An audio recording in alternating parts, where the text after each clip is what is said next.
Hi hello எல்லாருக்கும் வணக்கங்க. இன்றைக்கி ஒரு லஞ்ச் பேக்கிங் தான் பார்க்க போகிறோம். ரொம்ப நாள் ஆச்சு இந்த வீடியோ ரீசெண்டாக நான் போட்டு. அண்ட் இன்றைக்கி வியாழக்கிழமை அப்படிங்கிறனால நான் சுண்டக்கடலை குழம்பு வச்சுருந்தேன். அண்ட் இந்த குழம்பு நல்லெண்ணெயில் வைக்கும்போது ஒரு மட்டன் குழம்பு டேஸ்ட்டில் இருக்கும். அண்டு பேக் பண்ணிடலாம். ஸோ ரைஸ் அண்ட் சுண்டக்கடலை குழம்பு அண்ட் பொரியலுக்கு பதிலாக இன்றைக்கி நான் அப்பளம் வச்சுருந்தேன். ஏன்னா யாரோ அப்பளம் கொண்டு வந்திருப்பாங்க போல் கேட்டுக்கிட்டே இருந்தேன், அதனால் பொரிச்சு கொடுத்தேன்.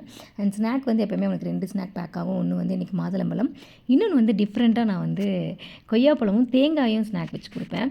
இது யூஸ்வலாக அவன் சாப்பிடுவான். பச்சை தேங்காய் யாரெல்லாம் குழந்தைகளுக்கு கொடுப்பீங்கன்னு சொல்லுங்கள், ரொம்ப நல்லது உடம்புக்கு. இது வரைக்கும் நீங்கள் ட்ரை பண்ணலைன்னா சாப்பிட்ற குழந்தைகளாக இருந்தால் ட்ரை பண்ணி பாருங்கள். அவ்வளோதான், பேக்கில் எடுத்து வச்சு பேக் பண்ணிடலாம். ஆல்மோஸ்ட் இது எப்போவுமே ஒரு 7:30க்கு பேக் பண்ணிடுவேன். பட் இன்றைக்கி கொஞ்சம் டிலே ஆகிடுச்சு. நான் பேக் பண்ணி முடிக்கிறப்போ 7:45 ஆகிடுச்சு. டைம் பார்த்தீங்கன்னா 7:40 தான். பிகாஸ் அது 5 மினிட்ஸ் ஃபாஸ்ட்டாக வச்சுருக்கோம். நம்ம தாங்க இவ்வளோ ஃபாஸ்ட்டாக இருக்கும். அவனுக்கு பாருங்கள் ஜாலியாக விளையாண்டுருக்காங்க. வீடியோ பிடிச்சிருந்தா சப்ஸ்கிரைப் பண்ணுங்கள்.